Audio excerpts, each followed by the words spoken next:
Amen. It is always a joy to be with the church and to see all of you.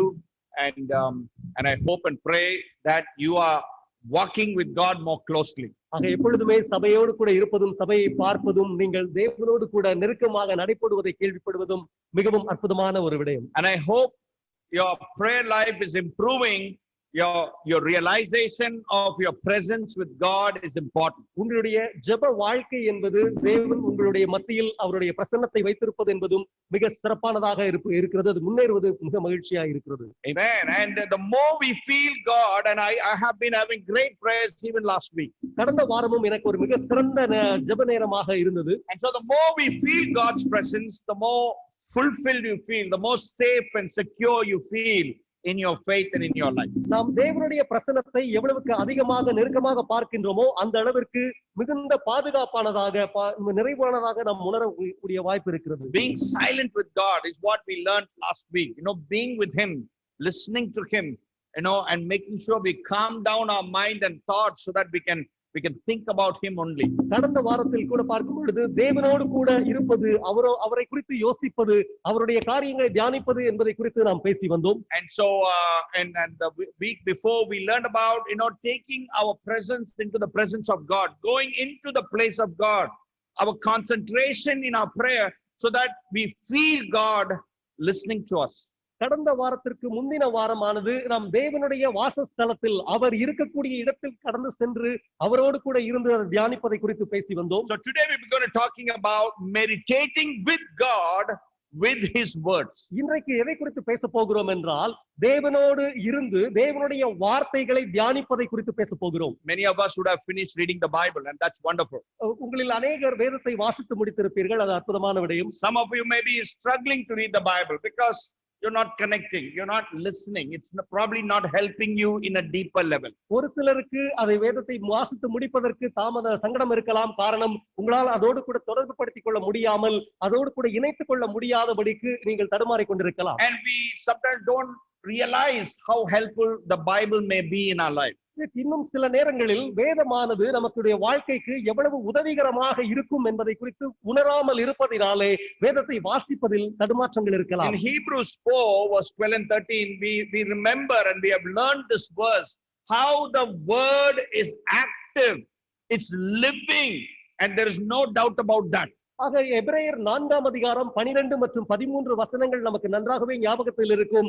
அது எந்த அளவுக்கு தேவனுடைய வார்த்தை வல்லமை உள்ளதாக இருக்கிறது, அது ஜீவன் உள்ளதாக இருக்கிறது என்பதை குறித்து அது பேசுகிறது. Let's read it in Tamil. நாம் தமிழிலே வாசிப்போம். எபிரேயர் 4ஆம் அதிகாரம் வசனங்கள் 12 மற்றும் 13. தேவனுடைய வார்த்தையானது ஜீவனும் வல்லமையும் உள்ளதாயும் இருபுறமும் கருக்குள்ள எந்த பட்டயத்திலும் கருக்கானதாயும் ஆத்துமாவையும் ஆவியையும் கணுக்களையும் ஊனையும் பிரிக்கத்தக்கதாக உருவ குத்துகிறதாயும் இருதயத்தின் நினைவுகளையும் யோசனைகளையும் வகையறுக்கிறதாயும் இருக்கிறது. அவருடைய பார்வைக்கு மறைவான சிருஷ்டி ஒன்றுமில்லை, சகலமும் அவருடைய கண்களுக்கு முன்பாக நிர்வாணமாயும் வெளியரங்கமாயும் இருக்கிறது. அவருக்கே நாம் கணக்கு ஒப்புவிக்க வேண்டும். ஆமென். So the word has the power and the sharpness to poke us and correct us in the most deepest place. தேவனுடைய அந்த வார்த்தை என்பது எவ்வளவு வல்லமை நிறைந்ததாக இருக்கிறது என்றால், எவ்வளவு கூர்மையானதாக கருக்கானதாக இருக்கிறது என்றால், அது நம்முடைய இருதயத்தை குத்தக்கூடியதாக, குத்தி உணர்த்தக்கூடியதாக இருக்கிறது. So the word has the power to know my deepest secrets, my deepest disobedience and my deepest negligence in my life. தேவனுடைய அந்த வார்த்தையின் வல்லமை எவ்வளவு இருக்கிறது என்றால், என்னுடைய ஆழமான ரகசிய அந்த பாவங்களை குறித்து, நான் தேவனுக்கு கீழ்ப்படியாமல் வாழ்ந்து கொண்டிருக்கிற அந்த காரியங்களை குறித்து எனக்கு குத்தி உணர்த்தக்கூடியதாக இருக்கிறது. It says nothing is hidden from God's sight because he is a spirit.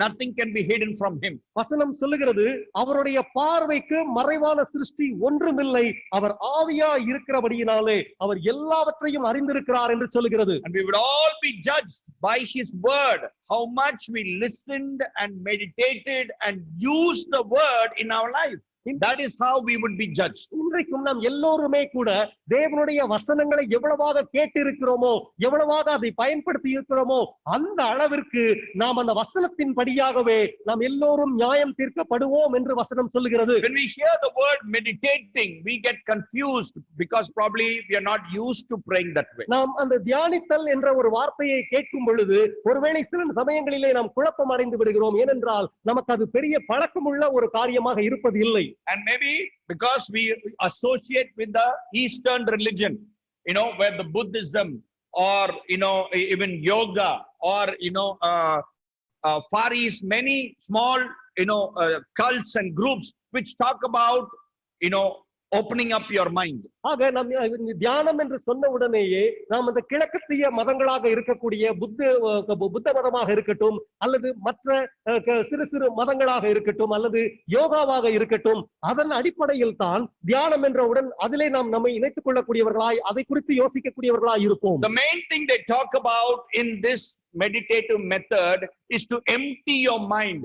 Remove everything that is distracting in your mind and empty your mind is the way they teach, which is not the right way. ஆக பொதுவாக தியானம் என்று சொல்லும் பொழுது இந்த புத்த மதமோ அல்லது மற்ற அந்த யோகம் சார்ந்த விடயங்களை குறித்த தியானத்தை குறித்து பேசும் பொழுது அவர்கள் எல்லோரும் சொல்லிக் கொடுக்கக்கூடிய ஒரு விடயம் என்னவாக இருக்கும் என்றால், பொதுவாக முக்கியமானதாக உங்களுடைய மனதை காலி செய்ய வேண்டும், உங்களுடைய மனதை வெறுமையாக்க வேண்டும், அப்படியாக கவனம் செலுத்த வேண்டும் என்றுதான் சொல்லிக் கொடுப்பார்கள்.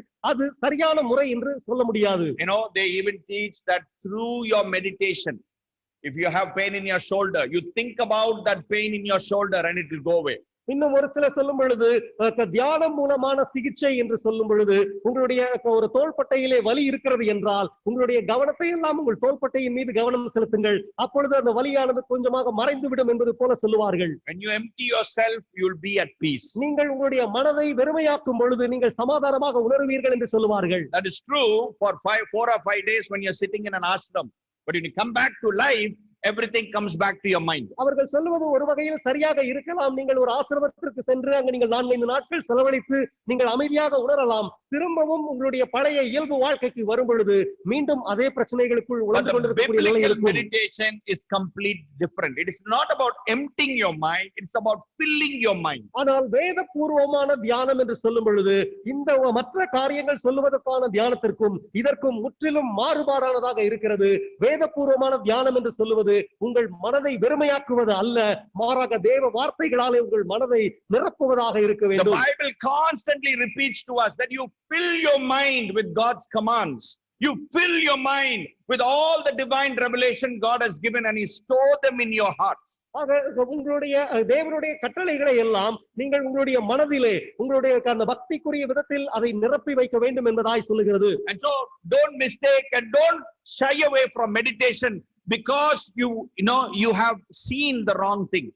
ஆக நீங்கள் ஏற்கனவே பார்த்த சில தவறான விடயங்களை வைத்துக் கொண்டு தியானம் என்று சொன்னவுடன் அதை குறித்து நீங்கள் அஞ்சி ஒதுங்கி போக வேண்டாம். And I hope today the verses that we read and the explanation of the scripture that we will be able to understand that this is something that we have to do in our walk with God. இன்றைக்கும் நாம் வாசிக்க போகிற சில வசனங்கள், அதிலே சொல்லப்பட போகிற சில காரியங்கள் எல்லாமே கூட நாம் எந்த விதத்திலே அதை தியானிக்க கற்றுக்கொள்ள வேண்டும் என்பதை குறித்து இருக்கும் என்று நம்புகிறேன். God has given us everything so that we heal from our hurts and our pain. தேவனானவர் எல்லாவற்றையும் நமக்கு தந்திருக்கிறார். நம்முடைய காயங்களில் இருந்து, நம்முடைய வேதனைகளில் இருந்து நாம் அதிலே குணமடையும்படிக்காக அவர் அப்படி செய்திருக்கிறார். So God has a way, but what happens, we always find some other way to soothe the pain. ஆக தேவன் எப்பொழுதுமே இது போன்ற காரியங்களுக்கு ஒரு வழி வைத்திருந்தாலும் கூட நாம் என்ன செய்கிறோம் என்றால் நமக்கு எது ஒத்து வருமோ அந்த வழிகளை மட்டுமே தெரிந்து கொள்கிறோம். We choose different techniques to come out of our pain by maybe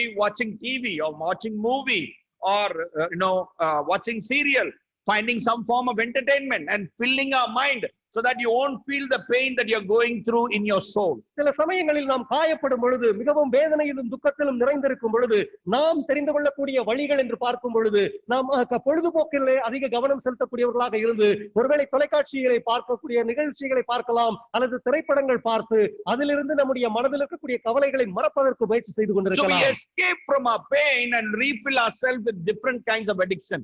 Maybe it's online shopping, maybe it's watching serial, maybe it's some hobby of writing books or reading something else, or or maybe drawing, painting, cooking, cleaning. We find different excuses to fill our day so that our mind is not disturbed or shaken. ஆக அப்படியான மனதிலே இருக்கக்கூடிய காயங்களிலிருந்து தப்பித்துக் கொள்வதற்கான வழியாக இது போன்ற பொழுதுபோக்குகளிலே ஈடுபடுவதோ அல்லது மற்ற விதமான கேளிக்கைகளிலே அதுக்கான அந்த அடிமைத்தனங்களுக்குள் மாட்டிக்கொள்ளக்கூடியவர்களாக இருக்கலாம். ஒருவேளை நாம் அதிகமாக இப்ப இருக்கக்கூடிய விதத்தில் ஆன்லைன் ஷாப்பிங் என்று சொல்லக்கூடிய விதத்திலே அந்த மக்களை அதிலிருந்து பொருட்களை வாங்குவதோ அல்லது நம்முடைய நேரங்களை செலவிடுவதுமாக பலவிதமான வரைதல் மற்ற விதமான பொழுதுபோக்கு நிகழ்ச்சிகளை செய்து கொள்வதற்காக அதிலிருந்து தப்பித்துக் கொள்ள முயற்சி செய்து கொண்டிருக்கலாம். But God has made ways to deal with our disappointments, with our sins, with our hurt, by filling our mind with His divine truth. ஆக தேவனானவர் கொடுத்திருக்கக்கூடிய வழி என்பது எப்படி இருக்கிறது என்றால் நம்முடைய இருதயத்தினுடைய காயங்களிலிருந்து வேதனைகளிலிருந்து நாம் அதை கையாளும் விதமாகவே அவருடைய அந்த ஆவிக்குரிய அந்த தெய்வீக சத்தியத்தை கொடுத்து நம்மை கையாளும்படிக்கு அவர் உதவி செய்கிறார். A Christian goes into meditation just like a patient goes to the hospital. ஒரு கிறிஸ்தவராக இருக்கக்கூடியவர் ஒரு தியானத்திற்குள் செல்வது எப்படி என்றால் ஒரு நோயாளியாக இருக்கக்கூடியவர் குணப்படுத்திக் கொள்வதற்காக மருத்துவமனைக்கு செல்வதை போல. That's it. When I want to be healed, so that is why we want to go to the hospital. நாம் ஒரு காயங்களிலிருந்து குணமடையவே மருத்துவமனைக்கு செல்கிறோம் இல்லையா? And so just as that treatment benefits you, that is how beneficial meditating on God's word and in the presence of God does to you. எப்படி நாம் மருத்துவமனைக்கு சென்று நம்முடைய காயங்களுக்கு சிகிச்சை எடுப்பதன் மூலமாக அந்த சிகிச்சை நம்மை குணப்படுத்துகிறதோ அது போலதான் நம்முடைய இருதயத்தினுடைய காயங்களை குணப்படுத்துவதற்கும் அந்த தேவ வார்த்தையின் மூலமான தியானமானது நம்மை குணப்படுத்தும். Just like you go to the hospital, you come back, but you don't take any rest. ஆக நாம் மருத்துவமனைக்கு செல்கிறோம், திரும்பி வந்துவிட்டு ஓய்வெடுப்பது இல்லை இல்லையா? What happens? Do you heal from your operation? No, complication continues if you do not rest.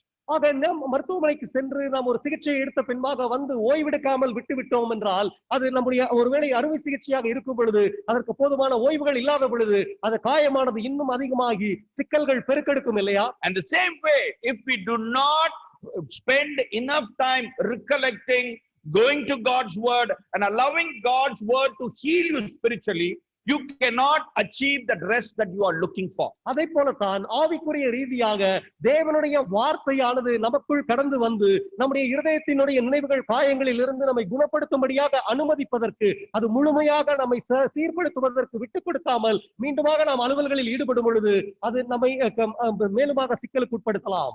Psalms especially, constantly repeatedly mentions on the process of meditating on God's word, meditating on His precept, meditating on His commands, meditating on His promises. ஆக சங்கீத புத்தகங்களில் பார்க்கும் பொழுது தேவனுடைய வார்த்தையை தொடர்ச்சியாய் தியானிப்பதினுடைய முக்கியத்துவத்தை குறித்து அவசியத்தை குறித்து தேவ வார்த்தையினுடைய மகிமையை குறித்து அது சொல்லிக்கொண்டே வருகிறது. We'll read a couple of verses starting with the Psalms 119 verse 15. சங்கீதம் 119 இருக்கக்கூடிய வசனத்திலிருந்து நாம் வாசிக்க ஆரம்பிப்போம். சங்கீதம் 119 வசனம் 15. உமது கட்டளைகளை தியானித்து உமது வழிகளை கண்ணோக்குகிறேன். Verse 23. வசனம் 23. பிரபுக்களும் உட்கார்ந்து எனக்கு விரோதமாக பேசி கொள்கிறார்கள், உமது அடியேனோ உமது பிரமாணங்களை தியானிக்கிறேன். People who may be coming against me, plotting against me, but I am steady. I am meditating on your commands and decrees and laws. மக்கள் யாரெல்லாம் எனக்கு விரோதமாக வந்து எனக்கு சதியாலோசனை செய்கிறார்களோ அவர்களெல்லாம் ஒரு புறம் இருந்தாலும் கூட நானோ தேவனுடைய வார்த்தையாகிய உமது வார்த்தையை தியானிக்கிறேன் என்று சங்கீதக்காரன் சொல்லுகிறார். Verse 48. வசனம் 48 வாசிக்க கேட்போம். நான் பிரியப்படுகிற உமது கற்பனைகளுக்கு கையெடுப்பேன், உமது பிரமாணங்களை தியானிப்பேன். Amen. Look also in verse 148. 148 வாசிப்போம். உமது வசனத்தை தியானிக்கும்படி குறித்த ஜாமங்களுக்கு முன்னே என் கண்கள் விழித்துக் கொள்ளும். Amen. My eyes stay open through the watch of the night that I may meditate on your promises. So often we hear the promises of God. I will be with you. I will never leave you. I am for you. You are mine. You and I are one. So much of promises, but we don't believe those promises.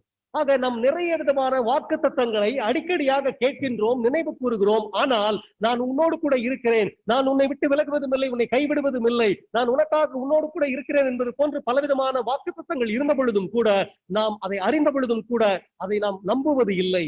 And so the reason, because we don't apply, we don't take those words, digest those words and preserve those promises.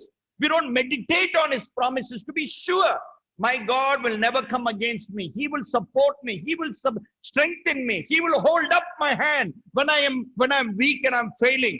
So these are the promises that you keep on meditating, so that you never lose faith in God. ஆக நாம் இப்படி இது போன்ற வாக்குத்தத்தங்களை எல்லாம் நாம் கேட்பதோடு விட்டுவிடாமல், அதை கேட்டு அதை உள்வாங்கி அதை கிரகித்துக் கொண்டு உள்ளே வைத்து தியானித்து அதை நம்பி, அதை என்னுடைய தேவன் என்னோடு கூட இருக்கின்றார், அவர் எனக்கு எதிராக எதையும் விட்டுவிட மாட்டார், தேவன் என்னை பாதுகாக்க போதுமானவர் என்று சொல்லி அவரை முழுவதுமாக நம்பி ஏற்றுக்கொள்ளும் பொழுது நாம் அவர் மீது இருக்கக்கூடிய நம்பிக்கையை விட்டுவிட மாட்டோம், விசுவாசத்தை விட்டுவிட மாட்டோம். So meditating is about settling into a verse. Okay, this verse I am going to study. This verse I'm going to meditate upon. And then you wait till God speaks to you.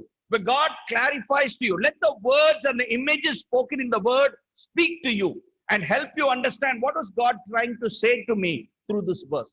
தியானித்தல் என்பது ஒரு வசனத்தை எடுத்துக்கொண்டு அந்த வசனத்தின் மீது கவனம் செலுத்த போகிறேன், இந்த வசனத்தை நான் வாசித்து அதிலே சொல்லப்பட்டிருக்கக்கூடிய விடயத்தை நான் புரிந்து கொள்ள போகிறேன், தேவன் என்னோடு கூட பேசும் வரை காத்திருக்க போகிறேன், தேவன் இந்த வசனத்திலே என்ன சொல்ல வருகின்றார், இந்த வசனத்தில் சொல்லப்பட்ட விடயங்கள் எதை குறித்து பேசுகிறது, அதில் இருக்கக்கூடிய கதாபாத்திரங்கள் எதை குறித்து நமக்கு விளக்குகிறது என்று சொல்லி ஒவ்வொன்றையும் உன்னிப்பாக கவனித்து புரிந்து கொள்வதுதான் தியானமாகும். In Psalms 19 verse 14 we read, சங்கீதம் 19 வசனம் 14, may these words of my mouth and this meditation of my heart be pleasing to in your sight, Lord, my rock and my redeemer. சங்கீதம் 19 வசனம் 14 இப்படி கூறுகிறது, என் கன்மலையும் என் மீட்பருமாகிய கர்த்தாவே, என் வாயின் வார்த்தைகளும் என் இருதயத்தின் தியானமும் உமது சமூகத்தில் பிரீதியா இருப்பதாக.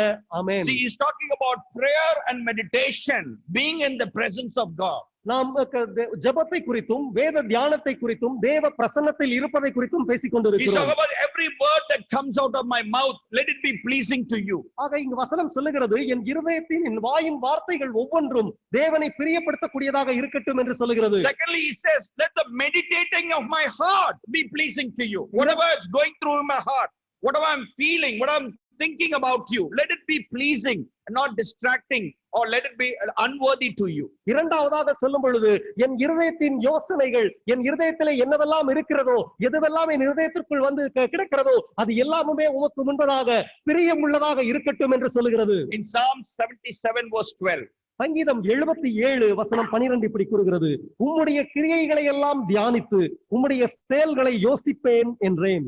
I will consider all your works and meditate on all your mighty deeds.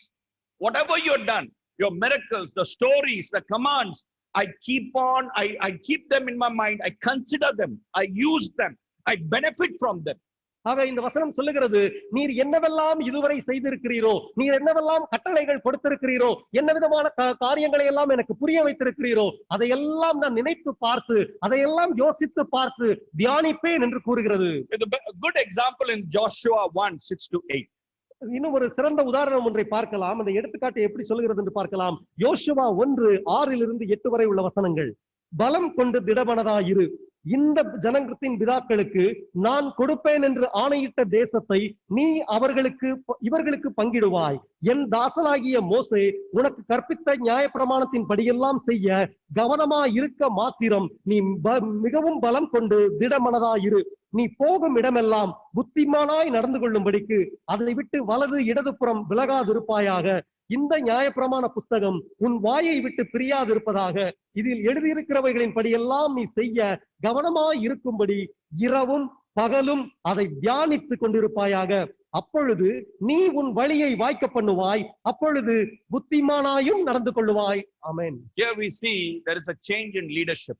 இங்கு நாம் பார்க்கின்றோம் ஒரு தலைமைத்துவம் மாற்றம் நிகழ்கிறது. Now from Moses, God is handing over the responsibility to Joshua. இங்கு பார்க்கின்றோம் இஸ்ரவேலர்களின் தலைவராக இருந்த மோசே இடத்திலிருந்து அந்த தலைமைத்துவத்தை யோசுவாவிற்கு கர்த்தர் மாற்றுகிறார். And Moses was not allowed into the promised land, but Joshua is told, given the permission to lead the people into the promised land. ஆக மோசே அந்த வாக்குத்தத்தம் செய்யப்பட்ட தேசத்திற்கு போவதற்கு தடை செய்யப்பட்டு விட்டார். அதன் பின்பாக யோசுவாவிடத்தில் அந்த இஸ்ரவேல் ஜனம் ஒப்புக் கொடுக்கப்பட்டு அவர்களை வாக்குத்தத்தம் செய்யப்பட்ட அந்த தேசத்திற்கு அழைத்து செல்லும்படியாக அனுமதிக்கப்படுகிறார். So God is not discussing how to fight battles, how to strategize in the future, how you are going to overcome the enemies. God did not call that to talk to Joshua about that. ஆக யோசுவாவை அழைத்து தேவன் பேசும் பொழுது எப்படி மோசேக்கு பின்பாக வரப்போகிற ஒவ்வொரு யுத்தத்தையும் எப்படியாக கையாள வேண்டும், எப்படி எதிரிகளை கையாள வேண்டும், எப்படி யுத்தம் செய்ய வேண்டும் என்பது போன்று ஒரு கலந்து ஆலோசிப்பதற்காக யோசுவாவை தேவன் அழைக்கவில்லை. What did he say? I want you to be strong. Don't worry. You can do this. ஆக அவர் அப்படி அழைத்து பேசும் பொழுது அவரிடத்தில் கலந்து பேசவில்லை. மாறாக யோசுவாவை பார்த்து சொல்லுகிறார், நீ மிகவும் பலம் கொண்டு திடமனதா இரு என்று சொல்லி அவருக்கு கட்டளை கொடுக்கின்றார். But he's saying there's one thing that's very important. அவர் சொல்லும் பொழுது ஒரே ஒரு விடயம் மிக முக்கியமான ஒன்று என்று சொல்லுகிறார். I want you to meditate on my laws and the instruction that I've given to Moses and it's been given to you. Meditate on them day and night. You make sure you do not fail to obey me and my words. ஆக அவர் சொல்லுகிறார், என் தாசனாகிய மோசே உனக்கு கற்பித்த நியாய பிரமாணத்தின் படி எல்லாம் செய்ய கவனமா இருக்க மாத்திரம் மிகவும் பலம் கொண்டு திடமனதா இரு. நீ இரவும் பகலும் அதை தியானித்துக் கொண்டிருப்பாயாக என்று சொல்லுகிறார். See, God wanted Joshua, no other technique, there's no other battle plan. You remain in me, let my words remain in you. You be filled with my word and develop obedience to me by remembering what I told you, and nothing will hinder you. ஆக தேவனானவர் எப்படி யுத்தம் செய்ய வேண்டும் என்றெல்லாம் சொல்லிக் கொண்டிருக்கவில்லை. நீ என்னுடைய வார்த்தையில் மட்டும் நிலைத்திரு, நீ நான் சொல்லுவதை மட்டும் தியானித்துக் கொண்டிரு என்பதாய் அவர் சொல்லுகிறார். Then you will be prosperous and successful, says the Lord. அப்பொழுது நீ உன் வழியை வாய்க்க பண்ணுவாய், அப்பொழுது புத்திமானாயும் நடந்து கொள்ளுவாய் என்று சொல்லுகிறார். The word of God is not just to pretend to be a good Christian. இந்த தேவனுடைய வார்த்தை என்பது ஒரு நல்ல கிறிஸ்தவனாக இருக்கும்படி நடிக்கிறதற்கு கற்றுக் கொடுக்கவில்லை. It should benefit you. ஆக இந்த தேவனுடைய வார்த்தை உங்களுக்கு பயன் அளிக்கக்கூடியதாக பலன் அளிக்கக்கூடியதாக இருக்கிறது. Moses disobeyed. Joshua also could have disobeyed, but because the instruction was clear, he followed the plan. God led him into the promised land. மோசே கீழ்ப்படியாமல் போன பொழுது யோசுவாவும் கூட கீழ்ப்படியாமல் போயிருந்திருக்க கூடும். ஆனால் தேவன் அவருக்கு கொடுத்த கட்டளைகளை மாத்திரம் அவர் கடைபிடிக்க அனுப்பப்பட்டார். அப்படி அவர் கடைபிடித்ததினாலே அந்த தேசத்திற்கு அவர் சென்றடைந்தார். God's word is to enrich us. ஆக தேவனுடைய வார்த்தை நம்மை அதிகமாய் பலனளித்து உருவாக்கும். What more better time than the time you are silent with God, meditating with God, listening to God, praying to God. That is the best time to keep on reminding God and reminding yourself what God has taught. ஆக வேறு எந்த ஒரு நேரம் மிக சிறந்த ஒரு நேரமாக இருக்க முடியும்? நீங்கள் ஒரு அமைதலாக எந்த ஆர்ப்பாட்டமும் இல்லாமல் அமர்ந்து தேவனுடைய வார்த்தையை தியானித்து அவருடைய வார்த்தையை நினைவு கூர்ந்து அதை தேவனுக்கும் அவருடைய வாக்குத்தத்தத்தை நினைவுறுத்தி நீங்களும் அதை உள்வாங்கிக் கொண்டு அதை நம்ப ஆரம்பிக்கும் பொழுது அதை விட என்ன ஒரு நேரம் சிறப்பாக இருக்கும்? In Matthew 12:43 to 45. மத்தேயு 12ஆம் அதிகாரம் 43 45 வரை. மத்தேயு 12:43 மற்றும் 43 முதல். அசுத்த ஆவி ஒரு மனுஷனை விட்டு புறப்படும் போது வறண்ட இடங்களில் அலைந்து இளைப்பாறுதல் தேடியும் கண்டடையாமல் நான் விட்டு வந்த என் வீட்டுக்கு திரும்பி போவேன் என்று சொல்லி அங்கே வந்து அந்த வீடு வெறுமையாய் இருக்கவும் பெருக்கி ஜோடிக்கப்பட்டதா இருக்கவும் கண்டு திரும்பி போய் தன்னிலும் பொல்லாத வேறு 7 ஆவிகளை தன்னோட கூட்டிக் கொண்டு வந்து உட்புகுந்து அங்கே குடியிருக்கும். அப்பொழுது அந்த மனுஷனுடைய முன்னிலைமையிலும் அவன் பின்னிலைமை அதிக கேடுள்ளதா இருக்கும். அப்படியே இந்த பொல்லாத சந்ததியாருக்கும் சம்பவிக்கும் என்றார். ஆமென். Jesus says these words and he says an evil spirit may leave a person. ஆக இயேசு இந்த இடத்துல சொல்லும் பொழுது ஒரு அசுத்த ஆவி ஒரு மனிதனை பிடித்திருந்தால் அது அவனை விட்டு வெளியே போகக்கூடிய வாய்ப்பு இருக்கிறது. But when it leaves that person, he looks for another place. When there is no successful place to enter, he comes back looking to the same person. ஆக அந்த மனிதனை விட்டு புறப்பட்டு போகிற அசுத்த ஆவி வேறு ஒரு இடத்திற்கு சென்று தங்குவதற்கு முயற்சி செய்யும். ஆனால் அது சென்று அது தங்குவதற்கு இளைப்பாறுவதற்கு இடம் கிடைக்கவில்லை என்றால் எந்த இடத்தில் யாரிடத்தில் இருந்ததோ அவனிடத்திலேயே மீண்டும் திரும்பி வருவதற்கு பார்க்கும். And he says when he comes to see the same person and looks inside his house, everything is swept clean, empty, no activity, nothing good is happening, then he says, I will bring 7 more and fill this house. ஆக அப்படி திரும்பி வரும் பொழுது அந்த மனிதனுடைய வீடு அந்த மனிதனுக்குள்ளாக எந்த விதமான செயல்பாடுகளும் இல்லாமல் கூட்டி பெருக்கப்பட்டு எல்லாம் சுத்திகரிக்கப்பட்டு அலங்கரிக்கப்பட்டு இருக்கிறது, வேறு எந்த செயல்பாடும் இல்லை என்று தெரிந்தவுடன் அது போய் தன்னை விட பொல்லாத வேறு பெரிய 7 ஆவிகளை கூட்டிக் கொண்டு வந்து உட்புகுந்து குடியிருக்கும் என்று சொல்லுகிறார். Jesus ends up by saying, this is how it will be with this wicked generation. அவர் முடிக்கும் பொழுது சொல்லுகிறார், அப்படியே இந்த பொல்லாத சந்ததியாருக்கும் சம்பவிக்கும் என்றார். See, this generation wants something to be filled in their mind all the time. ஆக இந்த தலைமுறையில் இருக்கக்கூடியவர்கள் தங்களுடைய மனதை ஏதாகிலும் ஒன்றினாலே நிரப்பிக் கொண்டே இருக்க வேண்டும் என்று விரும்புகிறார்கள். TV, mobile, news, network, keep on sending messages, receiving messages, watching unwanted, or wasteful time, spending the time on YouTube or any other video, TikTok and DuckDuck, whatever. You waste your life. Fill your thoughts with so much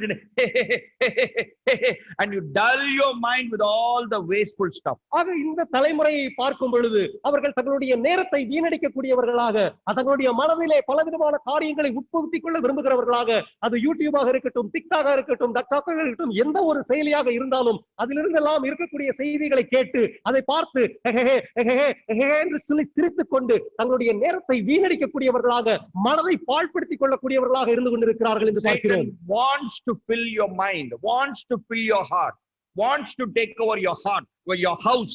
That is what Jesus himself is teaching. ஆகவே சாத்தான் ஆனவன் உங்களுடைய இருதயத்தை கொள்ளையாட விரும்புகிறான், உங்களுடைய இருதயத்தை கைப்பற்ற விரும்புகிறான், உங்கள் இருதயத்தை நிரப்பி அது தேவனிடத்திலிருந்து பிரிக்க வேண்டும் என்று விரும்புகிறான் என்று பார்க்கிறோம். இதுதான் இயேசுவும் நமக்கு போதிக்கிறார். So we got to fill our heart, never keep it empty.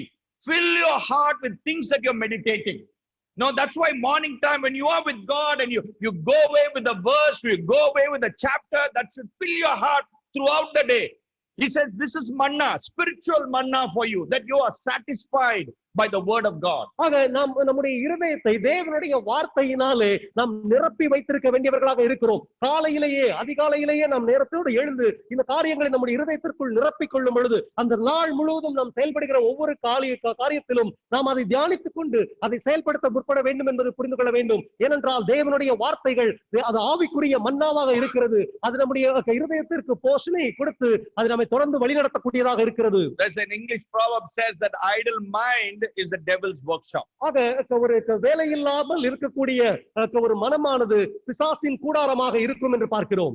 This is just a English proverb that says don't keep your mind and your brain and your thoughts empty. ஆகவே இது ஒரு ஆங்கில பழமொழியாக இருந்தாலும் அது சொல்லக்கூடிய ஒரு காரியம் என்னவென்றால் உங்களுடைய மனது உங்களுடைய எண்ணங்களை நீங்கள் வெறுமையாக வைத்துக் கொண்டிருக்காதீர்கள் என்று சொல்கிறது. The devil is looking for empty vessels. The devil is looking for empty houses. People who have nothing in their heart, nothing in their mind, nothing they are meditating throughout the day or night. There is no time for God, and that is why they get captive by the thoughts of the devil. ஆக மனிதர்களை யாரெல்லாம் அவர்கள் தங்களுடைய இருதயத்தை எண்ணங்களை சிந்தைகளை அவர்கள் வெறுமையாக வைத்துக் கொண்டிருக்கிறார்களோ, எந்த விதமான செயல்பாடுகளும் இல்லாமல் வைத்துக் கொண்டிருக்கிறார்களோ, அப்படிப்பட்ட மனிதர்களை பிசாசானவன் நோக்கி பார்த்துக் கொண்டிருக்கிறான், அவர்களை தேடிக் கொண்டிருக்கிறான், அவர்களுடைய இருதயங்களை தன் வசப்படுத்துவதற்கு முயற்சி செய்து கொண்டிருக்கிறான். What will the devil put in your thoughts? ஆக பிசாசானவன் உங்களுடைய எண்ணங்களிலே எண்ணத்தை கொண்டு வர முடியும். You will not succeed. நீ வெற்றி பெற மாட்டாய். Your Christian life is fake. உன்னுடைய கிறிஸ்தவ வாழ்க்கை போலியானது.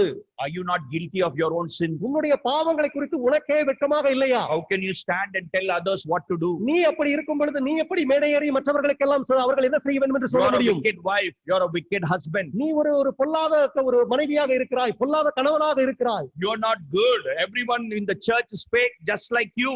ஆக நீ நல்லவன் இல்ல.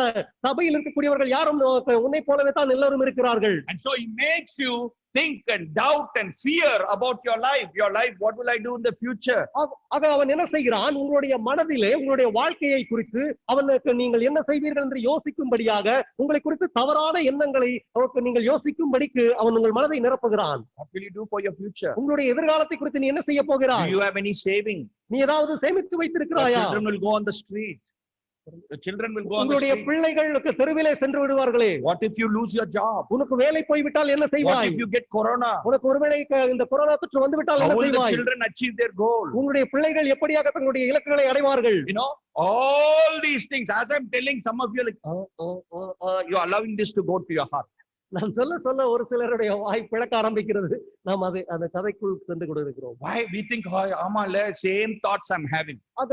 இதே போன்ற எண்ணங்கள் எனக்கும் வந்திருக்கிறதே என்று ஒரு சிலர் யோசிப்பதை பார்க்க முடிகிறது. Why? Because you're allowing the devil to find room.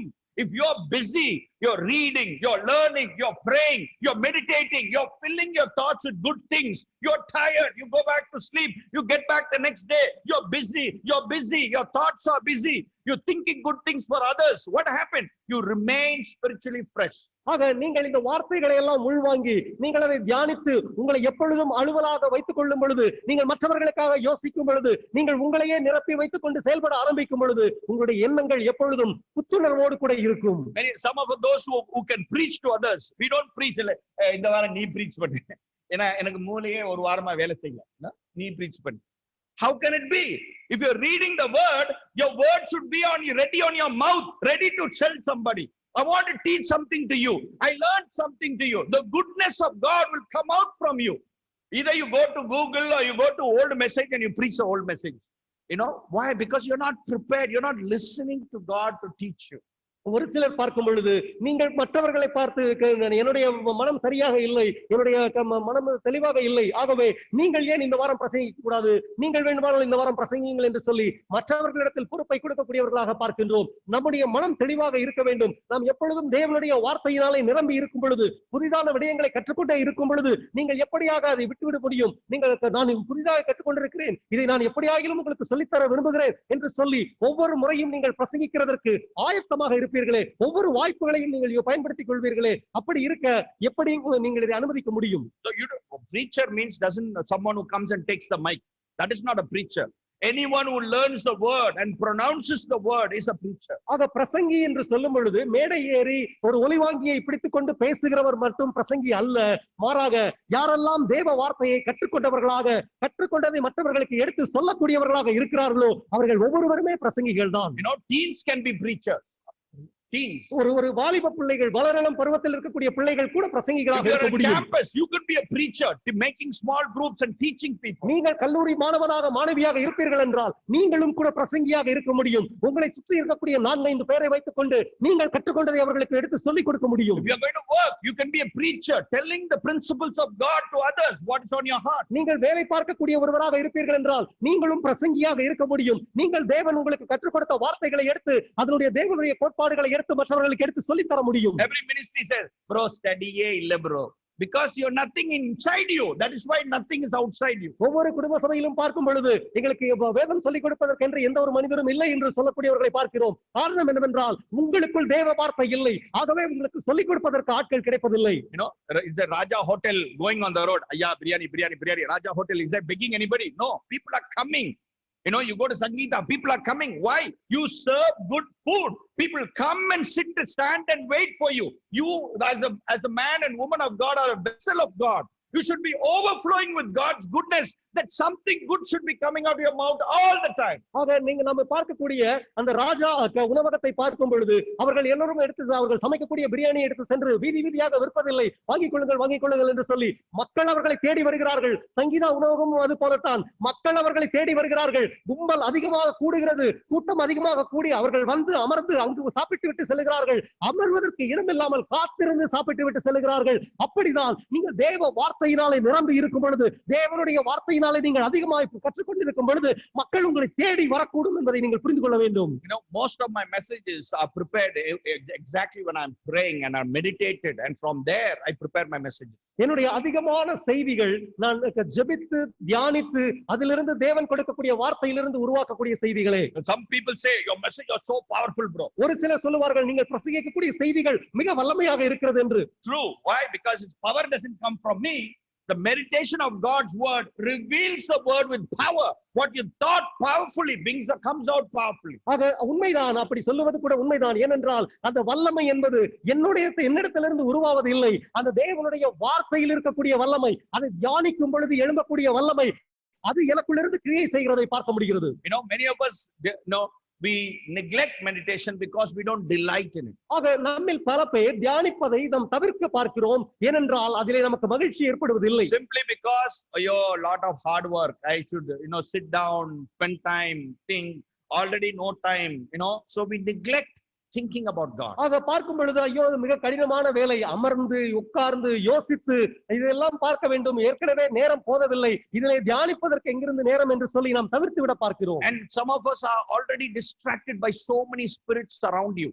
So many evil that is happening around you. So you are already distracted that you don't know how to make time. நம்மில் ஒரு சிலர் பார்க்கும் பொழுது ஏற்கனவே நிறைய விதமான அசுத்த ஆவிகளினாலே நம் கவன சிதறல் அடைந்தவர்களாக இருக்கிறோம். நம்மை சுற்றி பல விதமான விடயங்களை வைத்துக் கொண்டு அதனாலே நாம் பாதிக்கப்படுகிறதுனாலே நம்மால் தியானிப்பதற்கு நேரம் கிடைக்காமல் போய்விடுகிறது. More than anybody else, the devil is watching us, is waiting for an opportune time, as the scripture says, looking when is your spirit low, so I can capture your mind. ஆக யாரை காட்டிலும் பிசாசானவன் உங்களை சுற்றி எப்பொழுதும் காத்து கொண்டே இருக்கிறான். நீங்கள் எப்பொழுது மிகவும் சோர்வாக இருக்கிறீர்களோ, எப்பொழுது நீங்கள் உங்களுடைய ஆவியில் குறைவுள்ளவர்களா இருக்கிறீர்களோ, உங்களை பிடிக்க வேண்டும் என்று சொல்லி யார் பலவீனமா இருக்கக்கூடியவர்களை வகை தேடி பிடிக்க பார்க்கிறான் என்று சொல்வதை போல அவன் காத்து கொண்டிருப்பதை நாம் புரிந்து கொள்ள வேண்டும். Today in modern Christianity, everybody wants something short and sweet. ஆக இன்றைக்கு இருக்கக்கூடிய நவீன கிறிஸ்தவத்திலே எல்லோருக்குமே மிக குறைவாக மிக இனிமையாக இருக்க வேண்டும் செய்திகள் என்று எதிர்பார்க்கிறார்கள். நெருக்கன்னு இருக்கணும். 2 verse 3 verse பச்சக்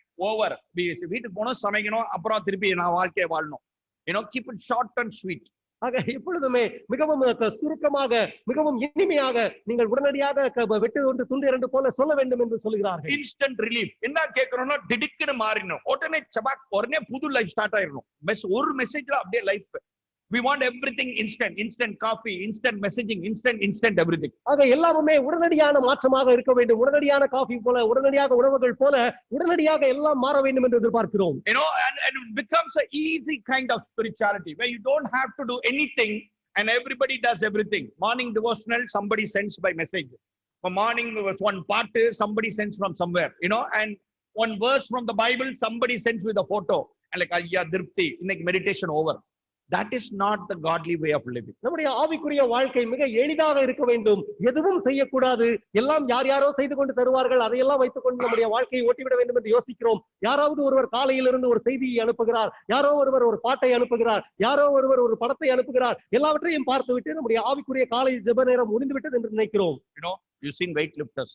நாம் பளுதூக்கக்கூடியவர்களை பார்த்திருப்போம் இல்லையா? So they don't go immediately 500 kilos, they don't lift like that. அப்படி போன உடனே திடீரென்று 500 கிலோ எடையை அவர்கள் தூக்கி விட மாட்டார்கள். 5 kilo 5 kilo 5 kilo 7 kilo 7 kilo 10 kilo 10 kilo 10 kilo, then months later 100 kilo 100 kilo. They keep on working their body till they're able to lift. ஆக அவர்கள் அப்படி எடுத்தவுடன் 500 கிலோ எடையை அவர்கள் தூக்கி அவர்களுக்கு சுமப்பதில்லை, அதில் வெற்றி பெறுவதில்லை. மாறாக 5 கிலோவில் துவங்கி 7 கிலோ 10 கிலோ என்று சொல்லி மாத கணக்கில் அவர்கள் உழைத்து 100 கிலோ 200 கிலோ என்று கொஞ்சம் கொஞ்சமாக முன்னேறி இறுதியில் ஒரு நாள் 500 கிலோ எடையை அவர்கள் தூக்குவதற்கு தங்கள் உடலை தயார்படுத்துகிறார்கள். Why am I saying kilo? Because most of us are carrying too much of burdens. ஆக நான் ஏன் கிலோ என்று அதிகமான வார்த்தைகளை சொல்கிறேன் என்றால், நம்மில் அநேகர் தேவையற்ற பாரங்களை அதிகமாய் சுமந்து கொண்டிருக்கிறோம். A teen boy or a teen, campus people, very little weight, 7 kilo only they lifting. ஒரு வாலிப பிள்ளையோ வளரும் பருவத்தில் இருக்கக்கூடியவர்களோ கல்லூரி மாணவர்களோ அவர்களுக்கு குறைவான பாரங்களே இருக்கிறது. You're married, your children, grandchildren, everything. Oh my God, so much of weight you're lifting. ஆக நீங்கள் திருமணமானவர்களாக இருந்தீர்கள் என்றால், உங்களுக்கு பிள்ளைகள் இருக்குமானால், உங்களுக்கு பேரப்பிள்ளைகள் இருக்குமானால், நீங்கள் அதிகமான பாரத்தை சுமக்க வேண்டும் என்று சொல்லி நீங்கள் தவிக்கக்கூடிய நிலையில் இருக்கிறீர்கள். You are running a business, or you're going to a work, or you're taking a loan, it's too heavy, you can't lift, you need more and more strength. You cannot do everything by yourself. That's why you got to go to God. God gives you strength. So when God leads you, everything is possible. ஆக நீங்கள் ஒரு வியாபாரம் செய்கிறீர்கள் அல்லது ஒரு தொழில் செய்கிறீர்கள் என்றால் எல்லாமே நீங்களே செய்துவிட முடியாது. எல்லாவற்றிற்கும் தேவனுடைய பலம் தேவை. அப்ப தேவனிடத்தில் சென்று அமர்ந்து தேவனுடைய காரியங்களை உள்வாங்கும் பொழுது மட்டுமே நீங்கள் தேவனுடைய உதவியினாலே அதை செய்ய முடியும். The Bible is a love letter to us. It's supposed to be wow for us. அப்படியே கேட்டுட்டே, wow, so wonderful, so nice, you enjoy it. That is what the word of God is. ஆக தேவனுடைய அந்த வார்த்தை வேதாகமம் என்பது நமக்கு தேவன் எழுதின ஒரு அன்பு கடிதமாக, காதல் கடிதமாக இருக்க வேண்டும். அது பார்ப்பதற்கு படிப்பதற்கு மிகவும் இனிமை கொடுக்கக்கூடியதாக, ரசிக்கக்கூடிய ஒன்றாக இருக்க வேண்டும். Many of us want to buy land or house. நம்மில் அநேகர் ஒரு நிலம் வாங்க வேண்டும் அல்லது ஒரு வீடு வாங்க வேண்டும் என்ற விருப்பமுள்ளவர்களாக இருக்கிறோம். And so then how do you read the document? அந்த அப்படி வாங்கக்கூடிய அந்த பத்திரத்தை நீங்கள் எப்படி வாசிப்பீர்கள்? வரி வரியா பேர் கரெக்டா இருக்கா, ஸ்பெல்லிங் மிஸ்டேக் கரெக்டா இருக்கா, இது இருக்கா அது இருக்கா, வயசு கரெக்டா இருக்கா, ஆதார் நம்பர், ஏன் இல்லனா மொத்தமா போயிரும். இல்லையா? அந்த பயம். Why? Because it's so important. One time you write it properly, it becomes your safe. That is the same importance we should show to the word of God. ஆக நாம் ஒரு பத்திரத்தை வாங்கும் பொழுது அந்த பத்திரத்தை நாம் வரி வரியாக எழுத்து எழுத்தாக படிப்போம். அதுல ஏதாகிலும் பிழைகள் இருக்கிறதா என்று சொல்லி தேடி பார்த்து அதை சரி செய்து பார்த்து பிழைப்போம், படிப்போம். ஏனென்றால் அது ஒரு முறை தவறாகி போய்விட்டால் நாம் உழைத்த உழைப்பு, நாம் கொடுத்த பணம் எல்லாம் மொத்தமாக காணாமல் போய்விடும். ஆனால் அதை நாம் பாதுகாப்பாக சரியான விதத்தில் எழுதி வைத்து விட்டோம் என்றால் அது வாழ்க்கைக்கும் நமக்கு பாதுகாப்பானதாக இருக்கும் என்று பார்க்கிறோம் இல்லையா? அந்த அளவிற்கு வேதத்தை படிக்க வேண்டும். Like a soldier that goes to war without any weapons. ஒரு படை வீரன் ஒருவன் ஒரு யுத்தத்திற்கு எந்த விதமான ஆயுதமும் எடுக்காமல் செல்ல முடியுமா? Or like a painter without any of his tools, a carpenter without any tools. You go to work but no skills, no tools are there. How can you be successful? ஒரு வீட்டிற்கு வண்ணம் பூசக்கூடிய ஒருவர் எந்த விதமான உபகரணங்களும் எடுத்து செல்லாமல் இருந்தால், ஒரு தச்சு தொழிலாளி ஒருவர் எந்த விதமான உபகரணங்களும் எடுத்து செல்லாமல் இருந்தால் அது எப்படியாக அந்த காரியங்கள் வாய்க்கும்? Without meditation, the truth we read will never affect and attack our heart and change our heart. ஆக நாம் தியானிக்காமல் நாம் வாசிக்கக்கூடிய தேவனுடைய சத்தியமானது நம்முடைய இருதயத்தை பாதிக்காது, தாக்கத்தை ஏற்படுத்தாது. When you read, you should be able to digest. ஆக நீங்கள் வாசிக்கும் பொழுது அந்த வசனமானது உங்களுக்குள் அது கிரகித்து அது செரிமானிக்கப்பட வேண்டும். The cow has a beautiful system.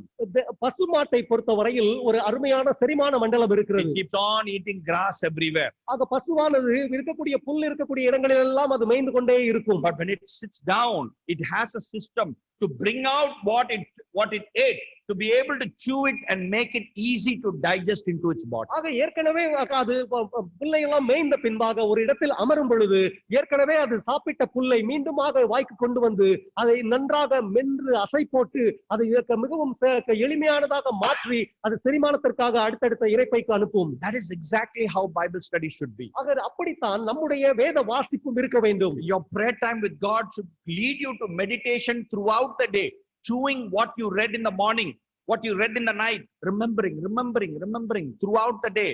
If you eat late in the night, what will happen? You won't digest. Better to read everything in the morning so that you have plenty of time to think of that verse. ஆக பார்க்கும் பொழுது நம்முடைய வேத வாசிப்பு, வேத ஆராய்ச்சி கூட அப்படித்தான் இருக்க வேண்டும். காலையில் வாசித்த அந்த வசனமானது அந்த நாள் முழுவதும் நம்முடைய தியானமாக இருக்க வேண்டும். நாம் செய்யக்கூடிய எல்லா செயல்களிலும் கூட அந்த வசனம் நம்மை நினைவுறுத்தி கொண்டே இருக்க வேண்டும். அதை மீண்டும் மீண்டுமாக யோசித்து தியானித்து அதை நம்ம மிகவும் கிரகித்துக் கொள்ளக்கூடியவர்களாய், மனதில் இருத்திக் கொள்ளக்கூடியவர்களாய் இருக்க வேண்டும். ஒருவேளை இரவிலே உணவை நாம் தாமதமாக உண்டோம் என்றால் அது செரிப்பதற்கு கஷ்டப்படும் இல்லையா? அது போலதான் இரவில் வாசிப்பதை விட அதிகாலையில் வாசித்து நாம் அதை தியானிப்பது அந்த நாள் முழுவதும் நமக்கு தியானிப்பதற்கு போதுமான நேரம் கிடைக்கும். The same way as a human body, we chew for 30 minutes.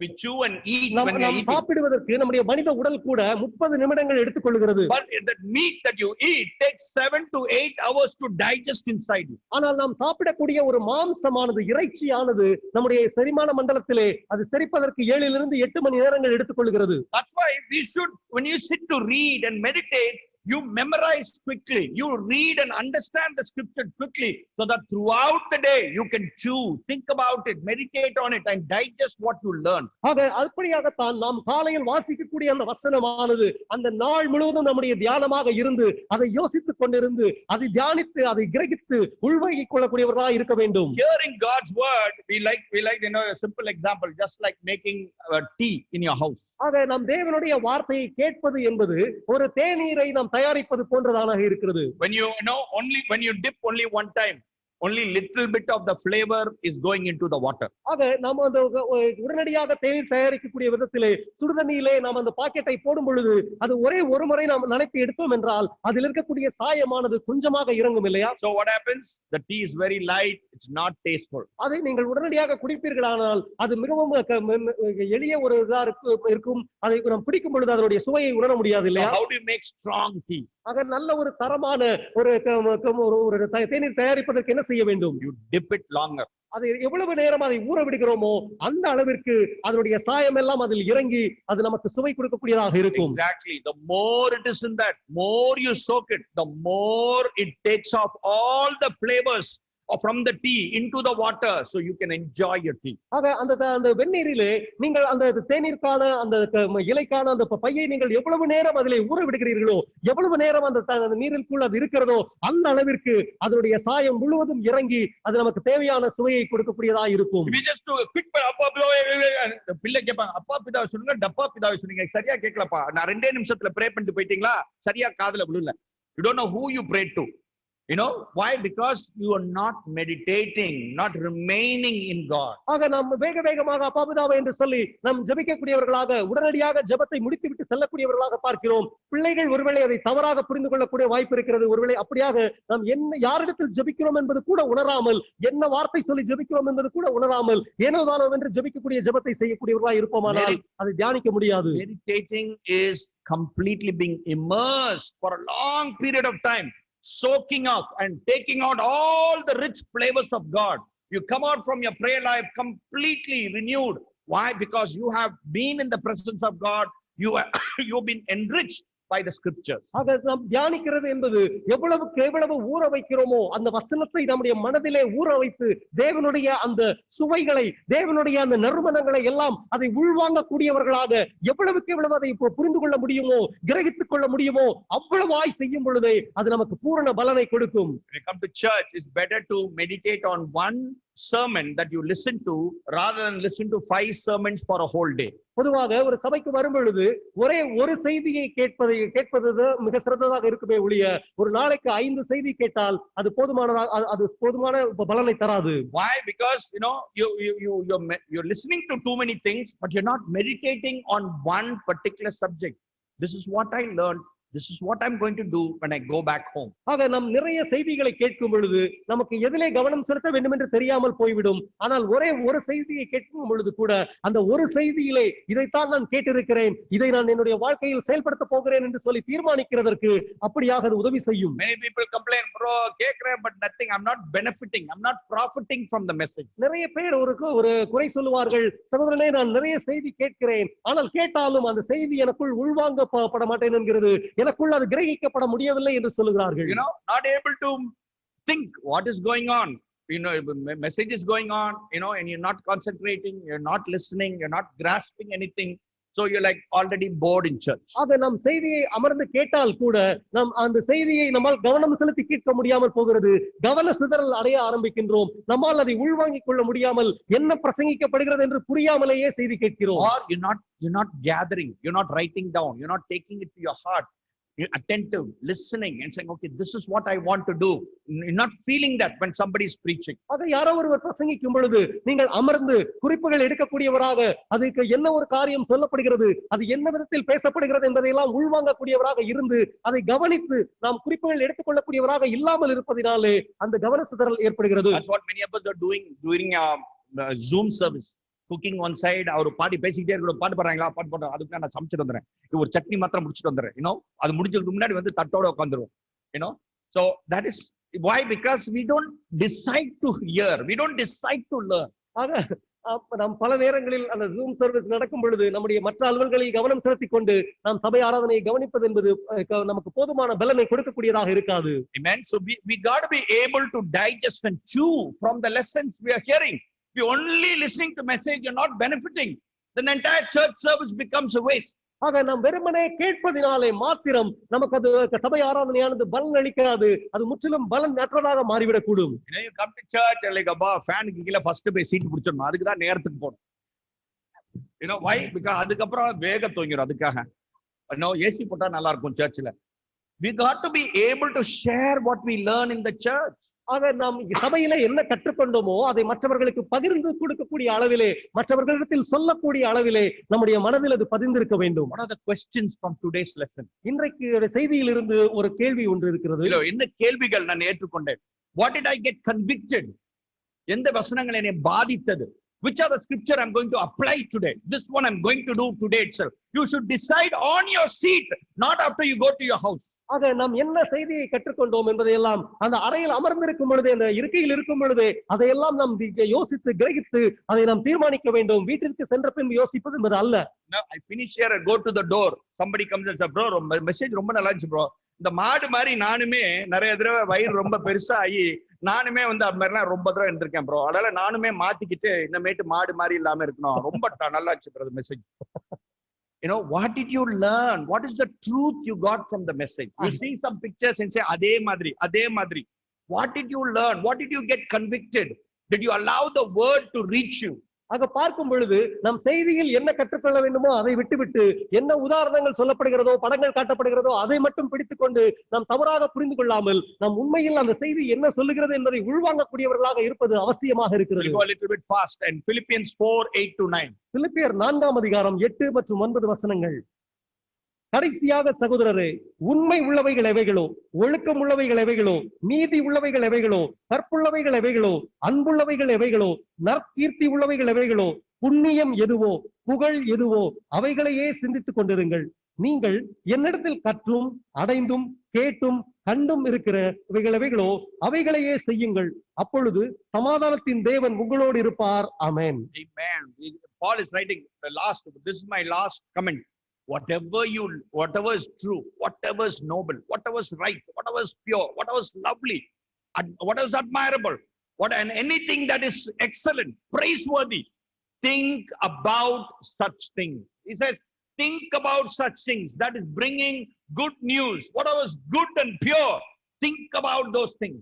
ஆக பவுல் தன்னுடைய அந்த கடிதத்திலே எழுதும் பொழுது இவைகளெல்லாம் இறுதியாக அவர் சொல்லுகிறார். எதுவெல்லாம் ஒழுக்கம் உள்ளவைகளோ, நல்லவைகளோ, புண்ணியம் எதுவோ, புகழ் எதுவோ என்று சொல்லி அந்த பட்டியலை அவர் சொல்லி இது போய் நல்ல விடயங்கள் மீது கவனம் செலுத்துங்கள் என்று அவர் சொல்லுகிறார். And so maybe you saw something in the church. ஒருவேளை நீங்கள் சபையிலே சில விடயத்தை பார்த்திருக்கலாம். Paul says in verse 9, what have you learned or received from me or heard from me?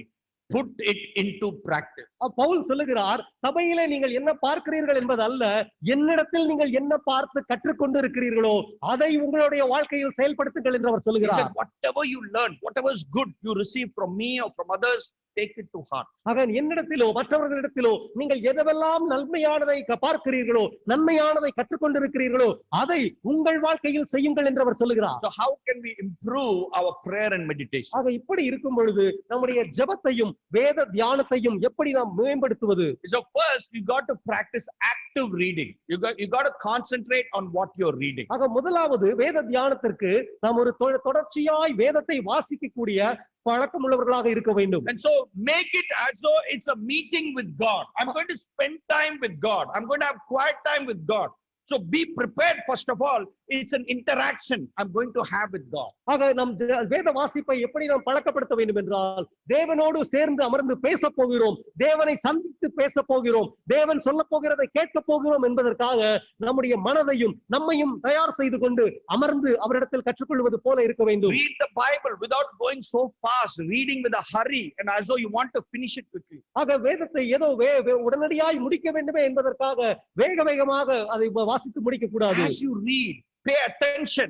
What is God trying to say? ஆக நீ வேதத்தை வாசிக்கும் பொழுது தேவன் என்ன சொல்ல வருகிறார் என்பதை குறித்து கவனம் செலுத்த வேண்டும். Read it clearly so that you first understand what is told in the scripture. முதலாவது வாசிக்கிறதற்கு தெளிவாய் வாசிக்க பாருங்கள்.